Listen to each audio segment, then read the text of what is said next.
Hey everybody, Michael Davis here. Welcome to Bone2Pick. And we are very fortunate today to have an opportunity to sit down with one of the great jazz trumpet players anywhere in the world. He is our featured artist for the month of July, the great Marcus Printup. Marcus has been a member of the esteemed Jazz at Lincoln Center Orchestra for the past 24 years. He has released 14 CDs as a solo artist. He is a very proud native of Conyers, Georgia. He has performed and recorded with a who's who of the jazz world, including Diane Reeves, Eric Reed, Cyrus Chestnut, Betty Carter, Wycliffe Gordon, Marcus Roberts, just to name a few.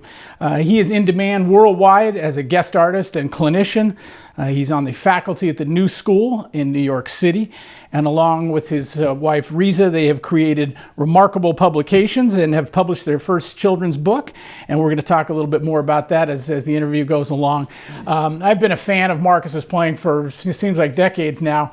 And I haven't had the privilege of getting to work with him, but one of the things that's been really neat is my youngest son, Zach, is an outstanding young trumpet player and has been a part of the Jazz at Lincoln Center summer programs as well as the high school band, and is Marcus's biggest fan and has shared some of the incredible work that Marcus has done with the students as well as his inspiring performances. So looking forward to this very much so. Marcus, thank you so much for thank you, sir. Thanks for having us, and I should also mention Marcus is kind enough to let us host the interview in his brand new home here in Hackensack, New Jersey, a gorgeous place.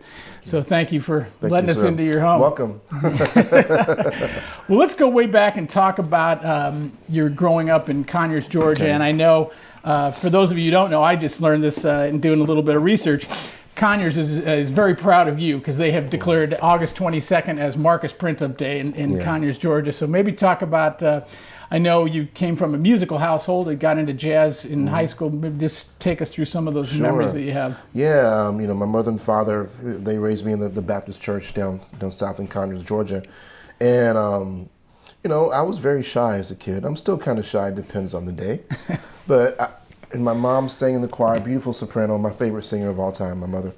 My father sang as well. He was a deacon. My grandfather was a chairman of the deacon board. My sister sang in the choir as well. There's no jazz in our house whatsoever. There's no jazz in my family whatsoever before me. As a matter of fact, let me take that back. My uncle, my cousin Aubrey Webb, he played the tenor saxophone, and he introduced me to jazz when I was a senior in high school. Okay. I was playing football and doing sports and everything, and he was like, you know, you're too small to play football in college, so let's get you focused on your horn right now. So, but before that, you know, as a kid growing up, my whole family sang in church. I sang in the choir, but I never did solos because I was too shy to get out there and just really expose myself. So maybe the reason I play because I had so much pent-up energy from just being closed in, you know. But you know, just hearing those melodies that my mother would sing. You know, my grandfather was a great singer as well. His name is Deacon J.C. Printup. And he did this thing to where he would improvise off of the pitches of solfege. And he would he was singing these great melodies, but he would know which syllable was appropriate for each note. It was amazing what he did. Wow. You know, so that's cool. So I think that's where I got my talent from, is from him, and really from my mother and my father as well. And my sister played the clarinet in high school and the tenor saxophone and jazz band. But you know, I played trumpet. I wasn't serious about it, you know, until maybe I was a senior in high school. Okay. And at that point, I still really didn't know hardly anything about jazz. But then, you know, I got a partial scholarship to Georgia State University, where I was a classical major, and I was exposed maybe a bit more to jazz then. Then I transferred I transferred to the University of North Florida, in Jacksonville, Florida. And that's when everything kind of started just to gel for me, because I was around a lot of students who were like-minded, and Rich Madison was the head of jazz studies. Right, of course. Bucky Green was there, the great alto sax player. Yeah. Jack Peterson, so many great students. And that's where I met Marcus Roberts. He came to do this artist series. I met Marcus in 1991, and he introduced me to Wynton that following week. And I played for Wynton, and then Wynton called me to be in the band a year later, and I've been there ever since. So That's awesome. in a nutshell, that's my story. Well, we're gonna break that apart a little bit, but that must have been a cool thing being around. Especially, I know back in the day, going to a couple clinics that Rich Madison gave. But what a knowledgeable guy, and the way he would. I'm sure that gave you a real good foundation in terms of you turning into such a prolific, great jazz player. I wish I would have spent more time with him. Back then, you know, just 19, 20-year-old kid in college, I didn't want to go to him and ask too many questions. I was too shy.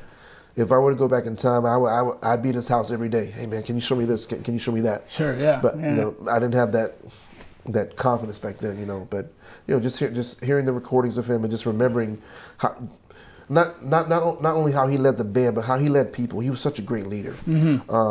That had a really profound impact upon me as well. Remember the when North Florida got him coming over from North Texas, that was such a big deal. Then he seemed to really like that program. 1987, because I came in '88. Yeah, that's awesome. Yeah. Well, you mentioned Marcus Roberts, and I know he's a huge influence on you. You've obviously worked with him extensively, but maybe tell us a little bit about. You were sharing how your guys' relationship started before we started the interview, but maybe you could talk about that a little bit. So Marcus came to our school in 1991. Yeah, 1991, and there was a small group that played for him, and I was fortunate enough to be in that small group. And people said that, you know, when I started playing solos, you know, because he's blind, so when Marcus talks, he talks like this, or just with his gestures. So I started playing, and then they said he was like. All these movements, I was like, well, you know, but I was, you know, my eyes were closed, so I didn't look at him. So, you know, I was too shy to go and talk to him. So Marcus, when I went to the teachers and said, bring me the trumpet player that played, you know, during that clinic. Wow. So I went to to a practice room, and that one meeting changed my life.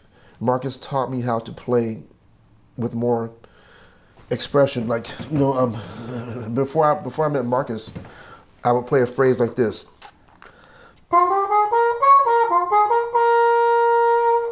So I did that in our lesson, the first lesson that I had with him, and Marcus said, "Hey man, so aren't you from the South? Like, you know, from like the Baptist church?"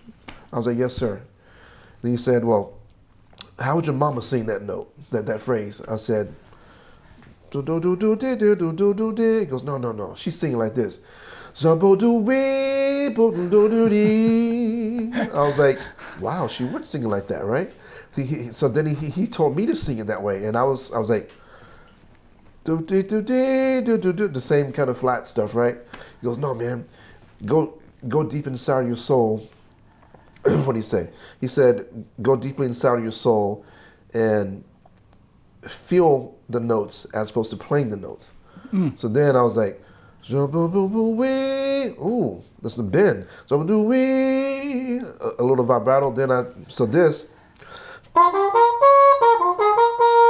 turned into this.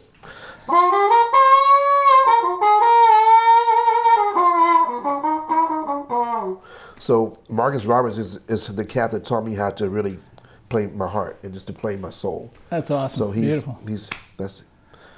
He's that one. Yeah, man, that's fantastic. Thanks for sharing that. That's very cool. Yep. So when you finished up at North Florida, I think you mentioned you didn't finish for the degree, which is you had your degree right there. You were ready to go. Yeah. But you moved up to New York, and what was that like? Those early experiences? I didn't move right away. You know, like I said, when I met Wynton in January of 1991, he called me to be in the band. And I joined the jazz then it was the Lincoln Center Jazz Orchestra at the end of 1993. No, the beginning of 93. I did my first gig with them. Such a long time ago. And it just changed my life. Just, the first gig I had with Wynton, it was for this piece he wrote for the New York City Ballet, Jazz and 6 Syncopated Movements.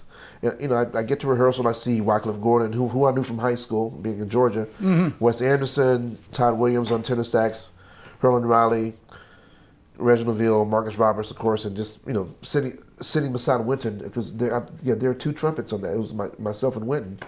So I was like, wow, okay, this is kind of cool. I was scared, but I was like so pumped up at the same time. So yeah, just going back to that time and realizing how long ago it was, but it seems like yesterday to me.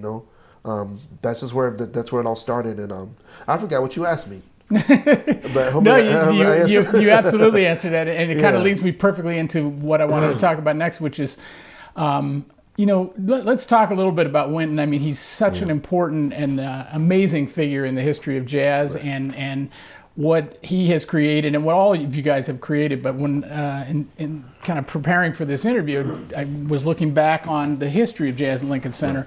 And how it started in 1987 as a concert series, then the official Jazz in Lincoln Center started in 1991, and then Rose Hall being built, which, I mean, I can't even imagine another jazz artist, even with the stature of Wynton, being able to make that a reality. It's just incredible what he's given to the music and continues to do on a daily basis now. But it's a mission for him. Maybe just if there's a few memories and favorite concerts, favorite recordings, just things. I'm sure you have a list a mile long, but some thoughts that you have that jump out at you, and also maybe if you could talk about why Wynton has been able to do what he's been able to do, not only as obviously as a brilliant musician on every level, but in terms of being a leader and creating what he has. I mean, what a legacy he's leaving for all of us. As far as the big band, this is a story that he tells too.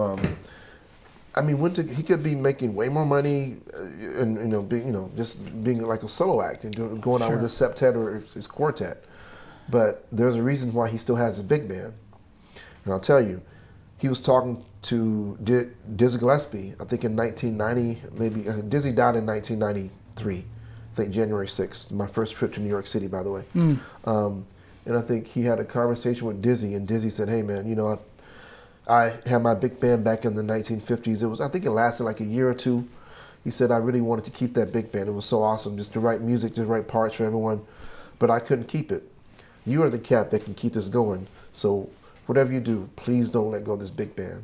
Because if you let go of this big band, that whole tradition could die. It can become very, very thin." So that's a promise that Wynton kept to Dizzy. So that's why that's a big reason why we have the big band now, because of that conversation that he had with the great Dizzy Gillespie. Wow, so, what a great story. Yeah, wow, man. So, amazing. But the thing about Wynton, man, every time he picks up his horn, every time he does a master class with kids, every time he's in rehearsal, I don't care if if the rehearsal is informal or if it's a formal rehearsal with the orchestra or whatever, he's always playing like it's his last time he's going to play. That drive is like always there. He doesn't go, 35 and a 50. He's always going going fast, and that really impacts all of us, and it helps us just to also, want to do the same thing. And his passion for teaching. He's such a great educator as well. Yeah. And he has a great passion, and I think that he knows, I think he knows the public figure that he is, and I think he knows how important he is to this music. And to the conservation of this music as well, or the preservation of this music, and he takes that, he just goes full out for that, and we follow his lead as well. There's so many, on tour. This tour that we're about to go on now, we're going to be in Prague, we're going to be all over Poland, we're going to be in China. I think I have 4 educational events I'm doing as well. So the education department is really thorough there at Lincoln Center. I mean. Every cat in the band has at least 2 or 3 schools that we're going to go to. That's because of Wynton. Wynton did that by himself, in like the early years, but now he can't do everything now. So we all follow his lead, and we love teaching. We love just spreading the message that he has given, that we're following. Well. Very cool. Well, I mentioned in the intro, my youngest son, Zach's trumpet player, and Zach. Big fan of yours. And remember that name, Zach Davis. That's my man. Zach is bad, man.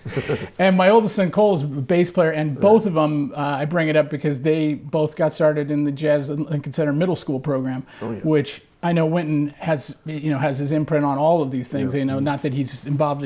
There's only so many minutes in the day for him, but the knowledge and wisdom that he imparts on all these people who translate that to young middle school people, it's incredible. And I mean, it's really something that I'm very grateful for as a parent and as a musician, but it's really really tremendous what Wonderful. that's happened on an educational level. That's great.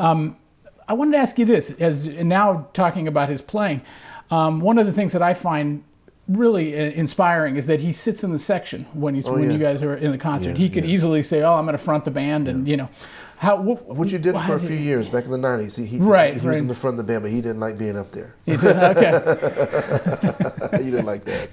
So is that must be enjoyable for you guys that you're right there, you're as a section mate, really. Wynton, it's really funny, man.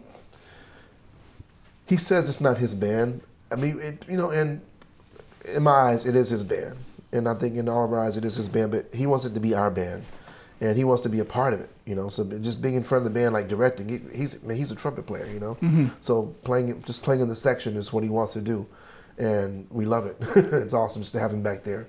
It's awesome to play with a leader who is so selfless. You know, I mean, there are times on tour when I have like maybe like maybe one solo, and if he's got 3 or 4, he goes, "Hey man, play this solo on my feature." I was like, "No, this is your feature, man. Play it." And there are times that when I'll have like maybe 2 or 3 solos, and he has only like 2. I'm like, "Wynton, dude, you're the star, man. Play."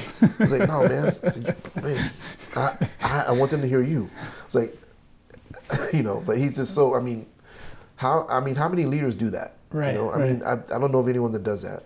Maybe Duke Ellington did it because he showcases, like the whole band of great soloists. But yeah, I mean, I can't. We're in a really great place with him right now. And the other thing about him that's awesome is that I would say starting in 2006 or 2007, he has all of us arranging and writing for the band. Oh, nice. I did one big band arrangement in college for class, So Marcus Roberts came to do a concert with us. I think it was in 2007, 2008. And Marcus asked me to write an arrangement of one of his originals. I was like, I haven't really written for big band in about 15 years. He goes, "Man, just write." So I asked Wynton, he's like, "Yeah, go ahead, write." So I wrote this arrangement of Spiritual Awakening, just Marcus Roberts' beautiful ballad. And since then, I write at least 5 to 6 charts. I'll arrange 5 to 6 charts like per year for the band. So. Wow, that's and fantastic. This band has 11 arrangers, 10 arrangers. And every concert we do, pretty much, there's someone in the band that arranges for us. So, very cool. I mean, Wynton doesn't write much for us anymore because it's, he's like, this is your band too. So that's awesome. It's great. It's great. Yeah. And plus I get I can flex that muscle of writing as well. So, Very cool. Yeah. And it's amazing to see, in addition to the inspiration, but the generosity that he extends on that level. That's very cool. Exactly. And we should mention one of your great band members and great arranger, Ted Nash, won 2 Grammy Awards this year, and one of them for writing. So yes. Great to see. So let's talk about some of the other great artists that you've worked with, and this is extended through the years. You mentioned Marcus Roberts, of course, but early on working with Betty Carter. Oh yeah. What was that experience like? I know she's very that was wonderful, man. Influential. Yeah, I did the jazz and 6 syncopated movements with Wynton Marsalis, like I spoke about in 1993, and we went to a jam session at the Iridium Hotel when it was on 63rd Street in Broadway. Right. And moved to 50th Street later. And she was in the audience, and she heard me playing, and she was like, "Hey, my name is Betty Carter." And I was like, "I know who you are, Betty Carter." Man. I miss Betty, man. She was so sweet. But she said, "I'm doing this Jazz Ahead program that I think is still going on now, where she basically handpicked maybe 25 young musicians across the country and brought them to Brooklyn for 3 days. We rehearsed together, and then we performed like a big concert Friday and Saturday. So she asked me to be a part of that first Jazz Ahead. Cyrus Chestnut was in that, Jackie Terrison. Who else is in there? I think Chris McBride may have been in there too. A lot of heavy, Hutch, Greg Hutcherson was there. So I got a chance to hang out with her for 4 days. No, for a week, and then we performed for 3 days. So it was just great just to be with her. And the highlight of maybe one of the highlights of my life is that we played a ballad together, the Nearness of You. It was the quartet, drums, piano, bass, voice, and trumpet. And she gave me a cadenza, and it just, she ended on a high note, and then I played like another high note that was harmony to her, and then the band came in. I got goosebumps just thinking about that moment back in 1993, and I just purchased her. Well, I purchased her book. I forget the name of it. I have it on the shelf over there, but she mentions that moment in the book, and it really touched my heart just to have cool that. is So that? yeah, Betty was wonderful. She would just tell us about hanging out with Freddie Hubbard, about hanging out with Joe Louis, the fighter. Wow. They hung out a bit, and just being around the music and just her sense of rhythm, her sense of time is just so impeccable. She would sing those up tempo 1 2 1 2 3 4 1 2 da da da da, and not. She would sing da da da da da. Yeah, but wherever we the windows is down to down. Whatever. I mean, just the same way that pops that Louis Armstrong would play fast tempos.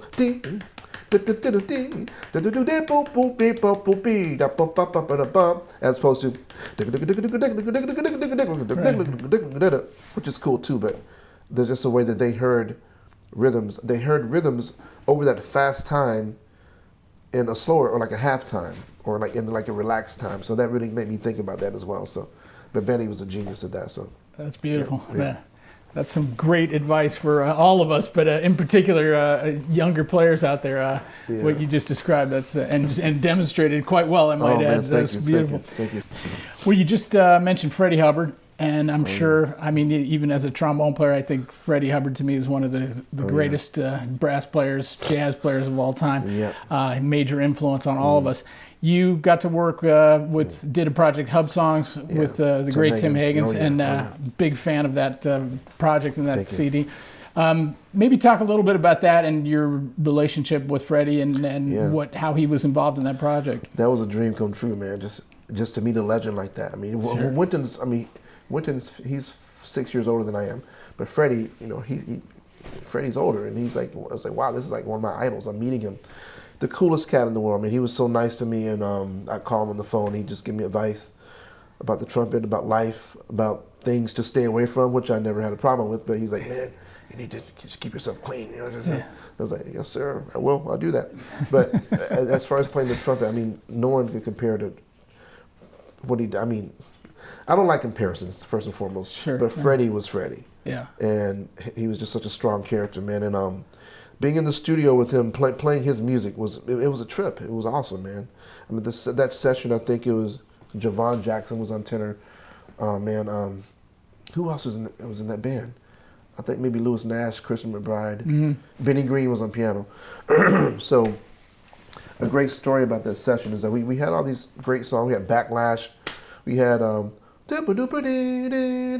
Happy Time. We had on the QT, a lot of really nice tunes, but no ballads. So at the end of the session, I was like, dude, can we do one of your ballads? He's like, which one you want to do? I said, I love Lament for Booker. He goes, you want to play that, man? No other trumpet player ever wants to play that. You want to play it? I said, yeah. But the bassist and the drummer didn't know it. They weren't clear on, But Benny knew it. So he said, hey, man, let's just do a duo. So to this day, that may be my favorite, like one of my favorite recordings I've ever done, because Freddie Hubbard was in the booth, and we did one take of it. And when we finished the take, Freddie came out into the studio. He was crying. He goes, man, you remind me of Booker. He gave me a big hug. I was like, whoa, man, this is cool. And then he kind of proceeded to tell me like certain sections of the tune, why he wrote them. The beginning is kind of so do dee do do dee do do do do do do dee. With those haunting chords, it's just Booker being sick, and then the bridge, do do do do do. That's like that was Booker's heart beating at the last moment, and then on the fifth, and then on the fifth chord of the bridge, there's a sus chord that kind of describes him going up, to like a higher place. I was like, I get emotional just thinking. I haven't thought about this in about 20 years, so thank you. Wow. So just telling me about Booker, and he said when Booker would come to sessions, one of his fingers would have the thickness of 2 because he was sick. He died when he was 21 years old. Uremia, I think, is what he passed away from. It's like a kidney thing, if I'm not mistaken. But he said, Booker would come to the sessions playing faster than he said that there are 2 trumpet players that scared him, Booker Little and Woody Shaw. He said those two cats scared him. I mean, can you imagine scaring Freddie Hubbard? I was like, Yeah, you can't scare wow. Freddie. But he said Booker but he loved them as well. Sure. So yeah. just hanging out with him was wonderful, man. It was great. It was a Wow, great time. that's beautiful. What a great story. Should I tell this other story? This is not X-rated. Should I tell this? Yeah, I'll tell it. Freddie, we were hanging out over in Vienne in France. There's this big amphitheater. It's a jazz festival they have over there like every year.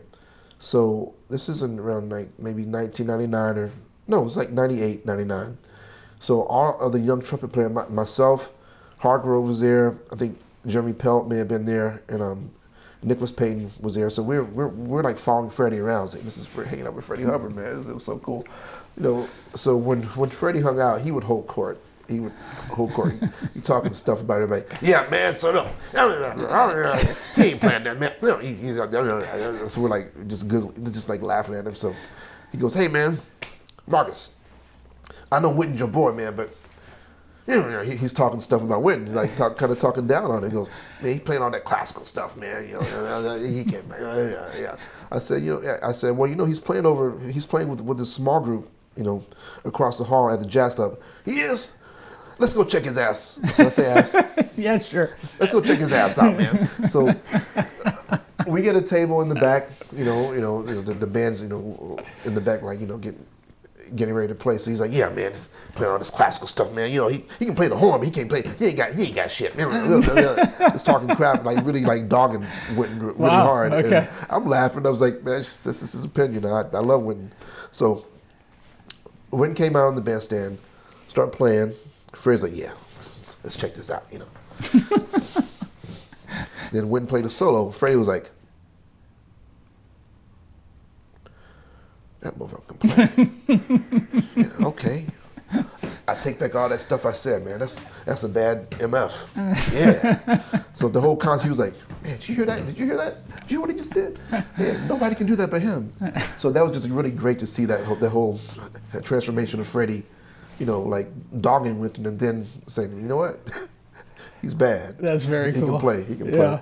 Yeah. Oh, that's an awesome story. Thanks for sharing that. It's great. Yeah. Sounds like I mean, I can't even imagine, especially for anybody, but as a trumpet player, having Freddie in the booth there, it's like you obviously delivered on a very high level, and it sounded like he made it very comfortable for you as well. It was great, man. And then, can I tell just one more Yeah, story? absolutely. We're in California at the Jazz Bakery, the club out there that used to be in Venice Beach. I love that club. Ruth Price is the owner. So Freddie came out to every time I played in California, he would come out to my gigs, which really freaked me out. But it was awesome. So Freddie came out. I had Billy Childs on piano. I think Willie Jones III was on drums. I forget who the bass player was. So Freddie requested that I play Lament for Booker, but no one knew it. He goes, play it a cappella. Play it a cappella. I was like, really? And everybody started clapping. I was like, okay. So I played Lament for Booker a cappella in a jazz club with Freddie Hubbard in the audience, and it felt great. He was just applauding me and stuff. And I was like, man, how cool is that, man? Yeah, that's awesome. Yeah, I felt really blessed just to be in that situation to do that for him. Incredible. It gave me a lot of strength too. So yeah. Freddie. Yeah, absolutely. Yeah. Very cool.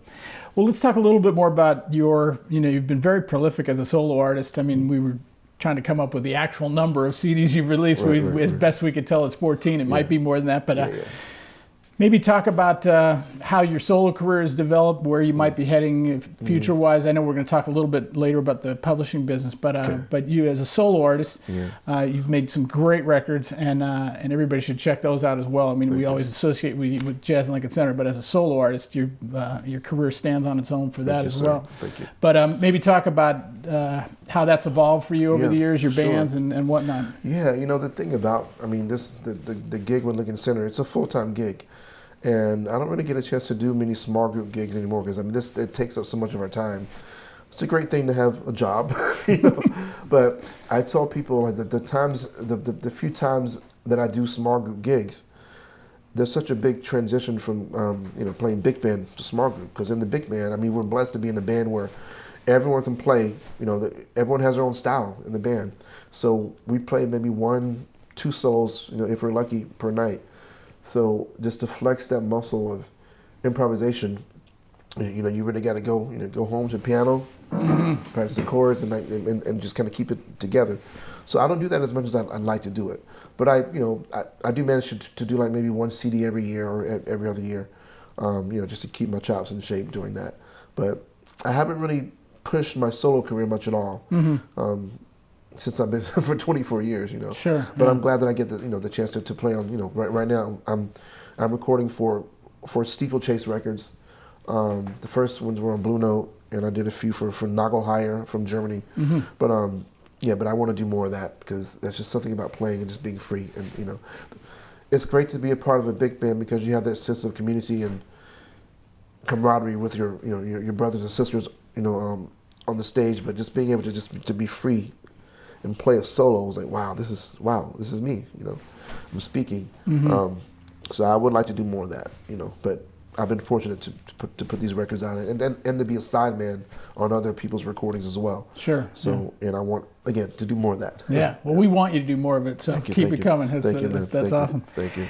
You know, maybe take us through, like you mentioned, how it is kind of it is a full-time position, and it's amazing that it has been created thanks to the work that Wynn's done. Yeah. What does like a regular week look like for you guys in terms of a schedule when you're doing something, say at Rose Hall and Lincoln Center? Yeah, we have a thing to whenever we do, you know, these themed concerts. The show is usually on. The performances are on Thursday, Friday, and Saturday. Okay. So we get together on Monday. We'll read through the music. Sometimes it's new music. Sometimes it's stuff we played before.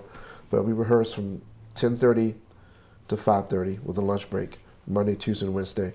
And then we'll do a sound check on Thursday, perform the concert Thursday, Friday, Saturday, and then the next project comes up. So that's pretty much what we do. And there are some days to when we're on tour where we may have like one complete day off for like a week and a half or so. Okay. You know, but we'll have a day off, but it's like a travel day. I mean, I don't want to be off when I'm it's, you know, we're working, we're playing music. It's a job, you know. You take some time off just to get yourself together, but you know, it's great to play for people.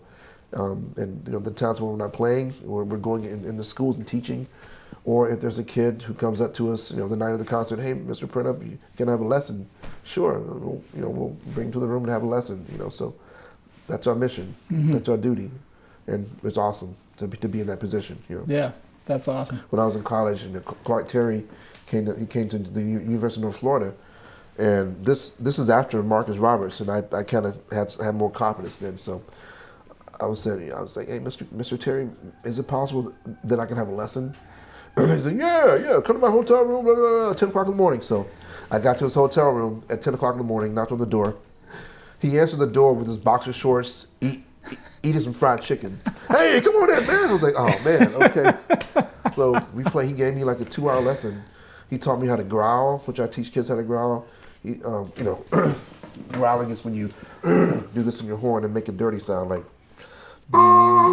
So this is a normal tone, and this is growling.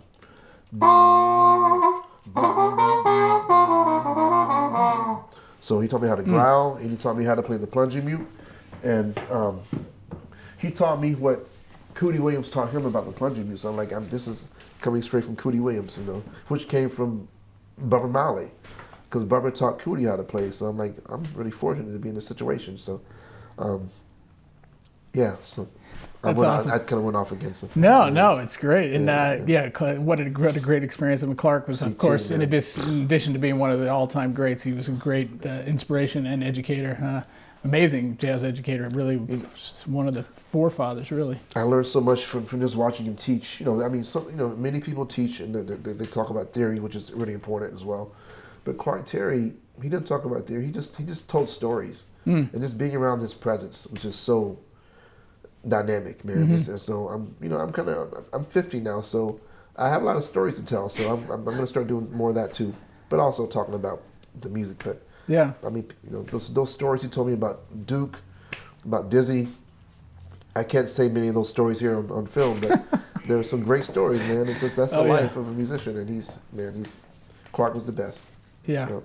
Well, you certainly carried that side of the tradition in your career on as well. You're an esteemed educator. both through the work you do with Jazz and Lincoln Center, but also on your own. You're on the faculty at the New School. Maybe talk a little bit about that, you students-wise, what you have going on. And I know you're involved, actively involved in the Essentially Ellington program, the Jazz and Lincoln Center, which I'm sure most of our viewers know about that, but that is an unbelievable program for high schools, and the quality that's being coming out now, in large part to that program. It's just been an inspiration. But anyway, talk to us a little bit about your that side of your career as an educator. Yeah. Jim Daniels, he's a great trumpet teacher in Jacksonville, Florida. Jim Daniels, when I was a student in North Florida, he came to me and said, hey man, have you ever taught? I was like, no, I've never taught. I was like 23, 24. He said, you should teach. So I had one of my first students, his name was Randall Hayward, and he lives in New Jersey. He plays with Marcus Roberts now. Oh wow. And he was actually in the Lincoln Center Jazz Orchestra for one summer. He was 15 years old. But I taught him, and I never turned back. You know, there's something about teaching that helps you to realize things about yourself. You know, like if a kid asks me, you know, how do you do this? How do you do that?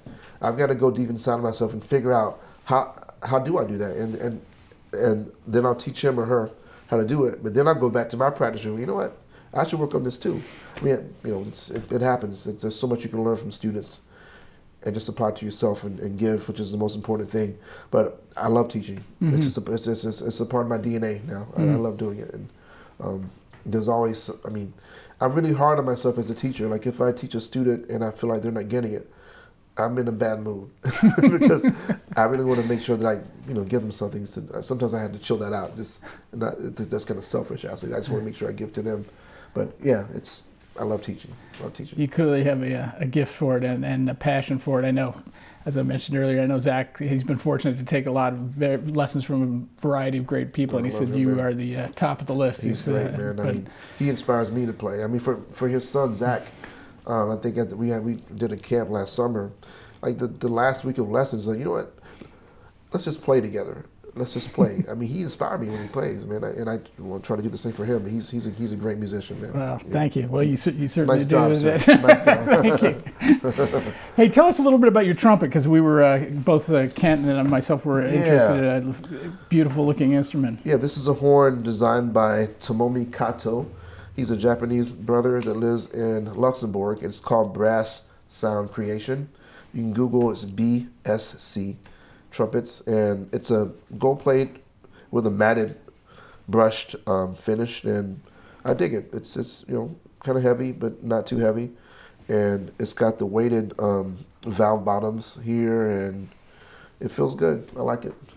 Sounds great. Thank you, man. It's working well. Thank you very much. And the mouthpiece you're playing is a this is the second prototype. The first one was actually getting sent back to me later this week before tour, but it's from a mouthpiece maker. His name is Ivan Giddings, and the company is Giddings and Webster, and he makes these incredible stainless steel mouthpieces that feel so good on my chops. I know some people have allergies to what are the normal mouthpieces made out of? Brass? Are those brass too? Nickel, brass, some nickel, and gold plating sometimes. But this is amazing.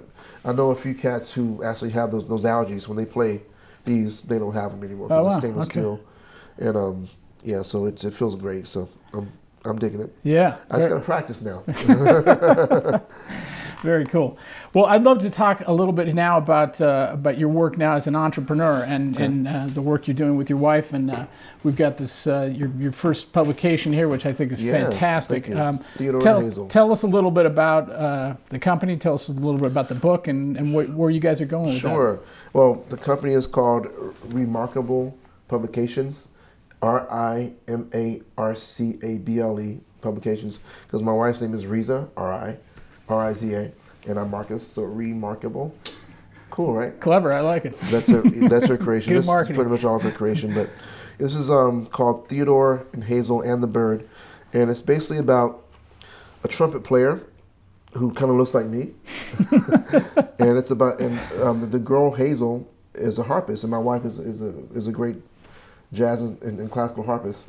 So they basically, it's set in New York City, and there's certain monuments that you'll see, like the Central Park, there's a bench, And they're going through the park, and I don't want to give the story away, but they're hanging out, and then they see this bird that lost his sound, and they travel and they voyage, and they help him try to find the sound. First he hears a woof woof woof, and is that my sound? No, that's a dog. And then he hears bring bring bring. Is that my sound? No, that's a bicycle. So by the end of the book, he finds his sound, and I guess it applies more. It applies to life. If you everybody has their own thing, and it was written to inspire you, to inspire students and to inspire people just to be themselves, and that you don't have to be like something else. You just find your niche and enhance that. And just be you. That's basically what it's about. But that's very cool. There's some twists and turns in the book that's pretty cool. Because you go to schools. Kids have so much peer pressure on them. Even when I was in school, I felt like I had to sound like other people. This one, I won't say the institution, but this one place where I studied at one point, narrows it down to two choices. I was playing in this section, and I did, I had that natural vibrato.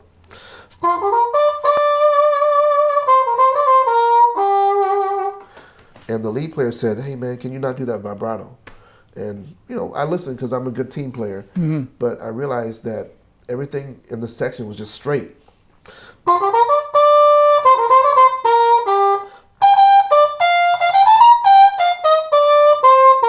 It was like that, but not like this.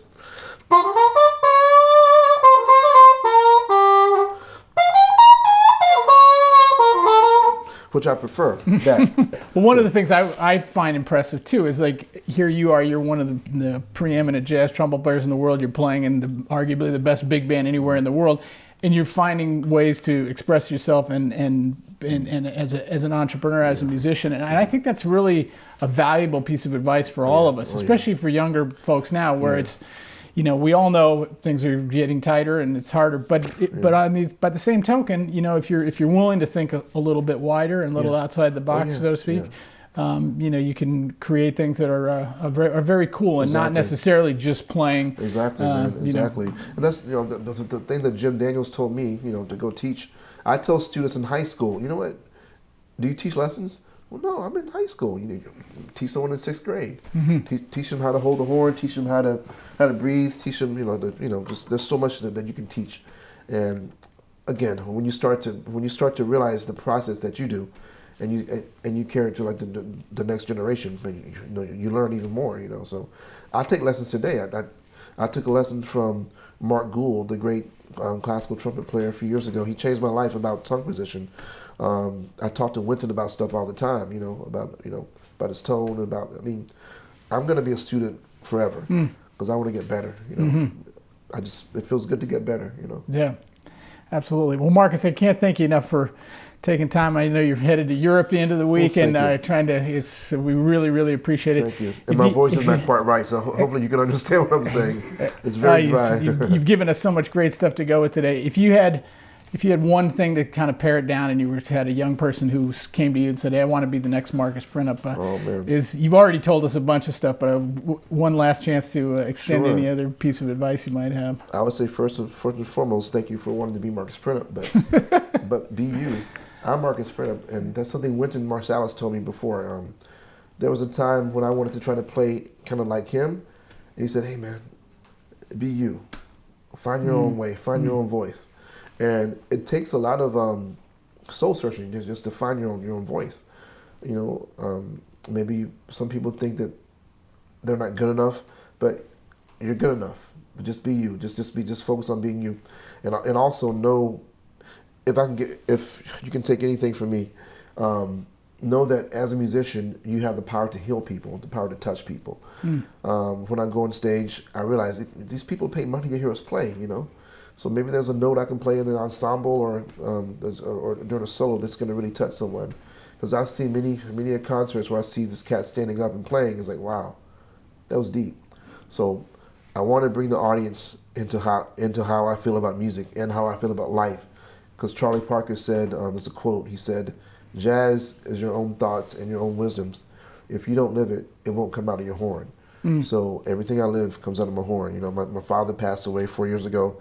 I was fortunate enough to be, well, we had just started this tour with the band, and so the day before the funeral, the band was in Tallahassee, Florida.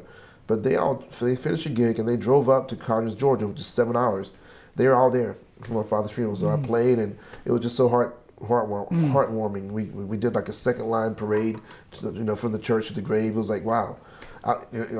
It was the most festive funeral ever. It was fun. I was like, man, music did that. Yeah. If the music weren't there, it'd be like solemn. You know, my dad's gone, but you know what? That was life. Yeah. And we uplifted his soul. We uplifted each other. That's what music is. So know that you have the power to touch people, to heal people, and yourself as well.